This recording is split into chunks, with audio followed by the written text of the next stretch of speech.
Elementary pa lang, napapansin na nila mga gawi kong parang hindi pambabae. Kasi bis na Chinese garter, laruan ko ay text sa cholens. Tapos ko jamming ko lagi noon mga sigang lalaki sa amin. Nung ako'y mag-high school ay napabarkada sa mga bay. Curious na babae na ang hanap din ay babae. Sa halip na makeup kit, bit-bit ko ay gitara.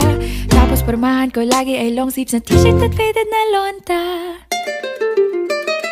Pero nung makilala kita, nagbagong bigla ang aking timpla. Natutuwa ko na magpariban at mag-ahit ng kilay at least once a month. Hindi ko alam kung anong meron ka na sa akin ay nagpalambot ng bigla. Sinong mag-aakalang lalaki pala ang bibihag sa tulad kong tigreng gala.